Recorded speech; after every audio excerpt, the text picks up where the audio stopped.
Hello my dear students. आज की इस वीडियो में हम बात करने वाले एक और इम्पॉर्टेंट टॉपिक के बारे में, that is conversion of debentures into share. ये हमारी कैपिटल गेन की सीरीज़ का 6th वीडियो है। जब कोई डिबेंचर होल्डर अपने डिबेंचर्स को शेयर्स में कन्वर्ट कर देता है, बेसिकली वो ट्रांसफ़र नहीं है। डिबेंचर्स से शेयर्स में सिर्फ कन्वर्ट हुए हैं, एक पर्सन से दूसरे पर्सन को कुछ ट्रांसफ़र नहीं हुआ है। सो कैपिटल गेन अराइज होने का सवाल नहीं पैदा होता। जब कैपिटल गेन अराइज नहीं होता तो कैपिटल गेन चार्जेबल ही नहीं होगा। तो फिर कैपिटल गेन के टॉपिक में हम इसे पढ़ ही क्यों रहे हैं? क्योंकि ये जो शेयर्स हैं जो डिबेंचर्स से बने हैं, कन्वर्ट होकर बने हैं, जब इन शेयर्स को आगे ट्रांसफ़र किया जाएगा, when these shares are transferred, जब ये ट्रांसफ़र किए जाएंगे तब अराइज होगा capital gain.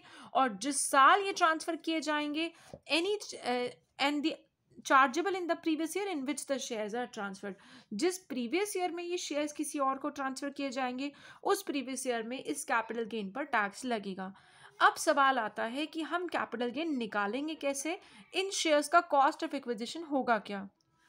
Cost of acquisition of shares, हमारे इन शेयर्स का कॉस्ट ऑफ एक्विजिशन होगा डिबेंचर्स की कीमत का वो हिस्सा, वो पार्ट जिनके बदले में जितने वैल्यू के डिबेंचर्स को हमने शेयर में कन्वर्ट किया था, in relation to which the shares were acquired by SSC. वो डिबेंचर्स, सारे डिबेंचर्स के वो पोर्शन ऑफ डिबेंचर्स जिनको शेयर में कन्वर्ट करा गया था, उनकी वैल्यू ही होगा इन शेयर्स का कॉस्ट ऑफ एक्विजिशन। क्योंकि अलग से तो ये शेयर्स खरीदे नहीं हैं, ये शेयर्स तो डिबेंचर्स के बदले में मिले थे। तो उन डिबेंचर्स की कीमत, सारे डिबेंचर्स में से वो वाले डिबेंचर्स जिनको कन्वर्ट किया गया था, उनकी वैल्यू ही इन शेयर का कॉस्ट ऑफ एक्विजिशन है। अब जब हमें ये चेक करना है कि ये शेयर्स जो हैं ये लॉन्ग टर्म कैपिटल गेन दे रहे हैं कि शॉर्ट टर्म कैपिटल गेन दे रहे हैं, तो हमें ये जानना होगा कि हमारे एसएससी ने इन शेयर्स को अपने पास होल्ड कितने टाइम से कर रखा है। What is the period of holding these shares? तो वो पीरियड कैलकुलेट करने के लिए पीरियड ऑफ होल्डिंग कैलकुलेट करते वक्त जितने पीरियड के लिए डिबेंचर्स उस एसएससी के पास थे, उस पीरियड को भी शामिल किया जाएगा, इंक्लूड किया जाएगा। Period for which the debentures were held by the SSC prior to the conversion, जब वो शेयर्स में कन्वर्ट नहीं हुए थे, वो भी इंक्लूड किया जाएगा। Now we will understand this topic better by doing a numerical on this. But before starting this numerical, we need to understand a very important concept of Section 112A of Income Tax Act. What is that section all about? Section 112A किस बारे में है? Section 112A उन long term capital asset के बारे में है जो कि या तो किसी कंपनी के इक्विटी शेयर्स हैं जिन पर सिक्योरिटी ट्रांजैक्शन टैक्स दिया गया है खरीदने और बेचने के वक्त, या फिर वो इक्विटी ओरिएंटेड म्यूचुअल फंड की कोई यूनिट है, या वो किसी बिजनेस ट्रस्ट की यूनिट है जिस पे कि सिक्योरिटी ट्रांजैक्शन टैक्स दिया गया है at the time of transfer. हम बात कर रहे हैं in long term capital asset की। What are these? Equity shares in a company, unit of equity oriented fund, unit of business trust, और इन दोनों पे ही सिक्योरिटी ट्रांजैक्शन टैक्स दिया गया है। इन लॉन्ग टर्म कैपिटल एसेट का जिक्र किया गया है सेक्शन 112A में। क्या कहता है ये सेक्शन? ये बात करता है कि भाई कॉस्ट ऑफ एक्विजिशन लेनी कितनी है, कॉस्ट ऑफ एक्विजिशन कैसे कैलकुलेट करनी है। एक्वायर्ड बिफोर 1 फरवरी 2018, जो इक्विटी शेयर्स या इक्विटी ओरिएंटेड फंड जो हैं वो 1 फरवरी 2018 से पहले परचेज किए गए थे, उनकी कॉस्ट ऑफ एक्विजिशन कैसे लेनी है? It will be the higher of the following two. Which are these two things? Number 1, cost of acquisition of such asset. अगर आपने इन इक्विटी शेयर्स को 1 फरवरी 2018 से पहले खरीदा था, तो कॉस्ट ऑफ एक्विजिशन कैसे निकाली जाएगी? It will be higher of following two. क्या है ये दो चीजें? Number 1, it is cost of acquisition of such asset. आपने इसे खरीदा कितने में था? या तो ये, और द लोअर ऑफ, इन दोनों का हायर लेना है, लेकिन ये जो दूसरी चीज है ये होगी lower of fair market value of such asset, जो कि देखी जाएगी 31 जनवरी 2018, मतलब कि 1 फरवरी 2018 से जस्ट पहले, या फुल वैल्यू ऑफ कंसिडरेशन, कि आपने इसे अब बेचा कितने में है, फुल वैल्यू ऑफ कंसिडरेशन, आपने इसे सेल किया कितने में है।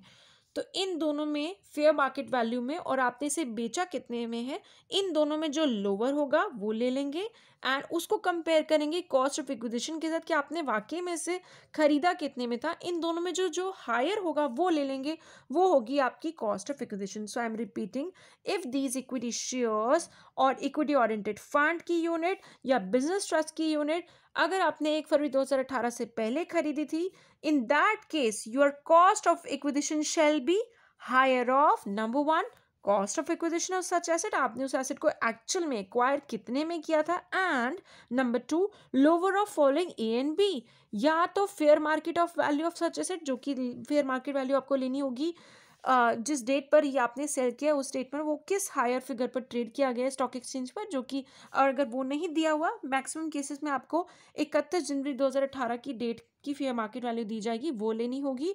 And B part is full value of consideration received या to be receive that is accruing as a result of transfer of capital asset. इस कैपिटल एसेट को बेचकर आपको सेल प्राइस कितना हासिल हुआ उसको हम फेयर मार्केट वैल्यू से कंपेयर करेंगे, हम उनमें से लेंगे लोअर लेने के बाद हम उसे कंपेयर करेंगे कॉस्ट ऑफ एक्विजिशन के साथ, उसमें से लेंगे हम हायर, वही होगा हमारा इन शेयर्स का कॉस्ट ऑफ एक्विजिशन। ये हमारा सेक्शन 112A कहता है। सो हमें ये चीज़ बेटर समझ आएगी अगर हम इसको करेंगे एक क्वेश्चन के साथ। R acquired 200 listed debentures of 100 each on 15th May 2008.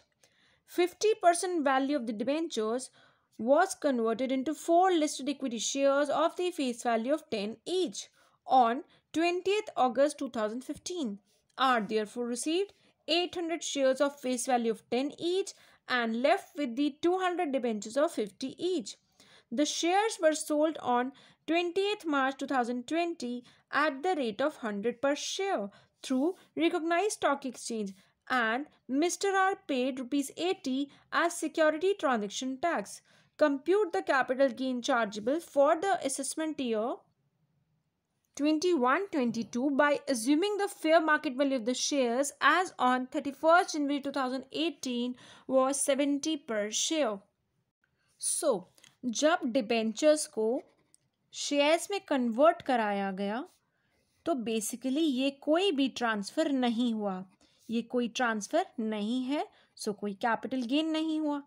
लेकिन कैपिटल गेन हुआ कब? कैपिटल गेन तब हुआ जब इन शेयर्स को 800 शेयर्स को हमने सेल कर दिया, सेल करा है 800 shares were sold at the rate of 100 पर share, at the rate of 100 पर शेयर। तो हमें जब हमने इन्हें सेल किया तो यहाँ पर निकल कर आता है कैपिटल गेन। तो आइए उसकी कैलकुलेशन करते हैं।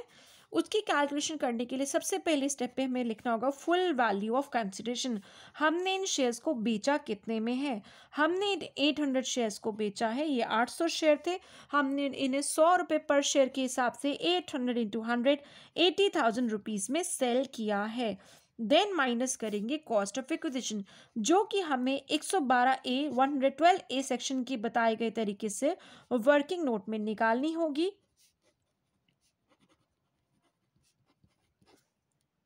So the working note is cost of acquisition shall be higher of two things.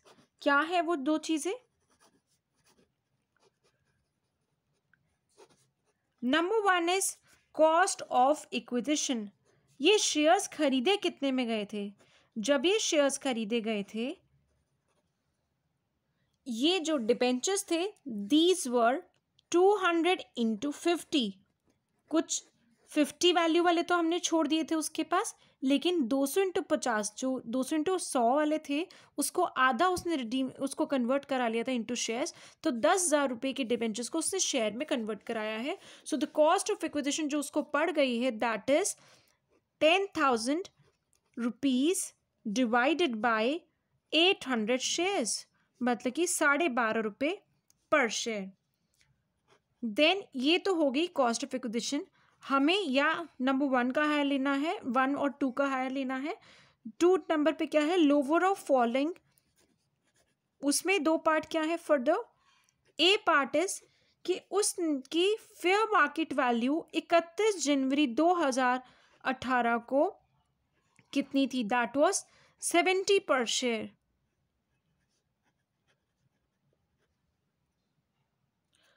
और इसको हमने सेल कितने में किया था? What was the sale price of the share?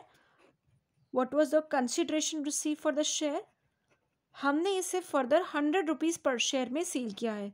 तो इन दोनों में छोटा कौन? 70 और 100 में छोटा है 70। 70 और 12.5 में बड़ा कौन? 70। So your cost of acquisition shall be the higher of 1 और 2, जो कि होगा 70।